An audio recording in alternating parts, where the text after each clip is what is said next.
Hi guys, welcome back to the channel for another video. We are 6 weeks into lockdown with another, I think it's 4 weeks they last announced, but it's probably going to be longer. So a client sent me a 3,000 piece Harry Potter puzzle. What a dream. It is literally keeping me so occupied outside of obviously work.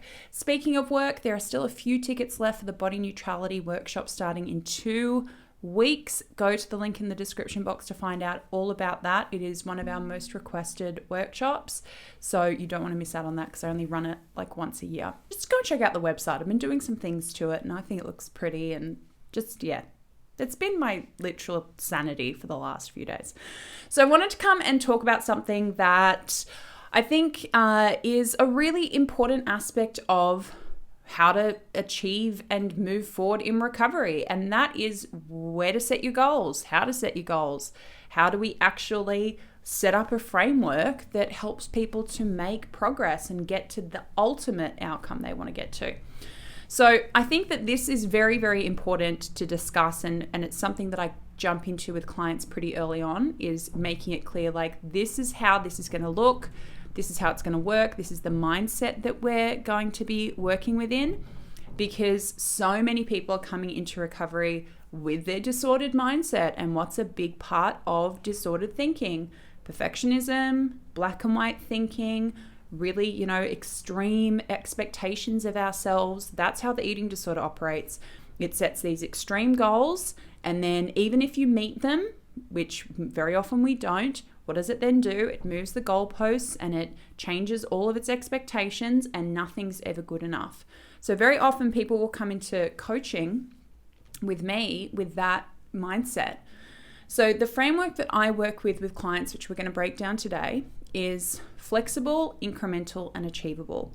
That's our 3 aspects of our goal setting and how we move through our goals. Somebody in one of my recent workshops, my Conquer Your Eating Disorder Voice workshop, said that I should change flexible to malleable. So then it's malleable, incremental, achievable, MIA, which I really like. I might do that going forward. I just say flexible out of habit.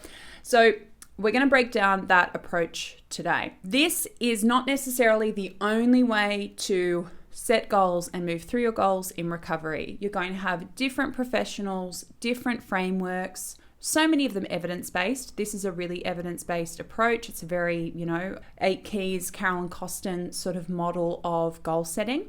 But it's about finding what's right for you and finding the approach that's going to get you to the outcomes you want to get to. As I always say, we're not talking right or wrong, good or bad. We're talking about effective. And what's going to be effective for you may not be effective for the next person. But we do see a really high rate of success as far as people consistently moving towards their end goal of full recovery using this framework. We're going to take an example goal so that we can demonstrate the flexible, incremental, achievable framework. So we might have somebody who comes into coaching with, their food fears, their behaviors, their patterns, etc.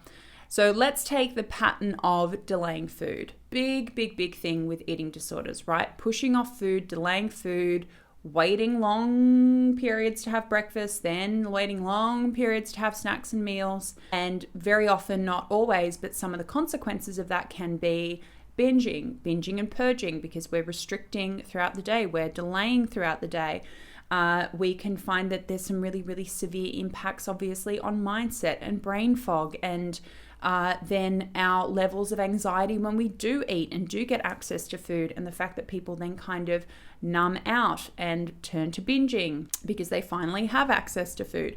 So we might have someone where we can see by how they're eating that they're first and foremost putting off breakfast, right? They're delaying breakfast as their first meal of the day. So the first goal that I might set for them, which fits into the flexible part of the framework, for 2 to 4 mornings the week ahead, they're going to have breakfast within 30 to 60 minutes of waking up, right? So the flexibility there is twofold.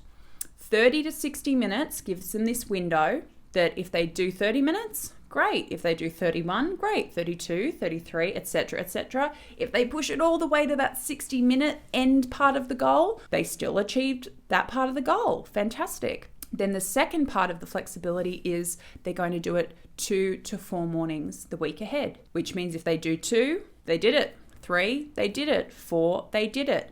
We're not putting people on such a knife's edge of you either did this or you didn't, and you either succeeded or you failed. We're giving people these ranges to work within. And that's important not only because it makes it more doable, but because it gives people a greater chance of feeling a sense of achievement rather than it just being yes or no, right, wrong, black, white, good, bad, right? They can sort of sit in this area, they can sit in this zone of achievement. But it's also important because it gives us a contrast. We can see then on the days when they are eating breakfast earlier, how is that different from the days when they're not? We start to collect this evidence about what eating disorder believes and how it operates and why it thinks that this is a good thing to do versus the evidence we get as we increasingly start to eat earlier in the day and we increasingly eat more regularly and adequately. And that then helps us to push back when eating disorder shows up and chatters away at us about why that's wrong and what catastrophic things are going to happen. We increasingly over time have this evidence that that's just not true.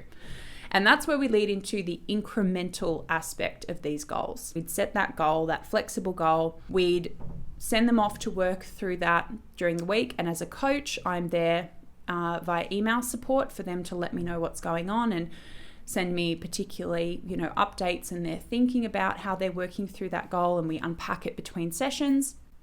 And then obviously we meet the following week for our next session.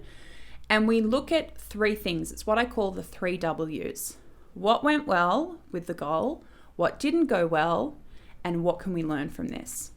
So they might say to me, Mia, I didn't hit the goal. I went over the 60 minutes like one day or 2 days. And they feel really bad about it. Sometimes people are even like, Mia, I didn't have a good week with the goals. I want to cancel my session. I'm like, no, that's the session we definitely have to have because there's so much data we can get out of that. There's so much information about why that was difficult and what was the pushback and what were we telling ourselves. It's such a valuable session because, if things go perfectly all the time, then we don't know why eating disorder self is doing and thinking and why it's behaving the way that it is. So we'll look at what went well. How did we do the goal? How did we set ourselves up for success? Was help seeking something we did? Did we make a plan the night before? Did we do some dialoguing, some journaling? What made it more possible for us to do it? Then we look at what didn't go well. Like I said, if we find that we couldn't quite get within that flexible goal, maybe we did it at a time when we, had to rush out the door really quickly after having breakfast, or maybe we didn't get a good night's sleep the night before. Maybe it was because our self-talk was really negative. Our anxiety was much higher. Our mood was much lower.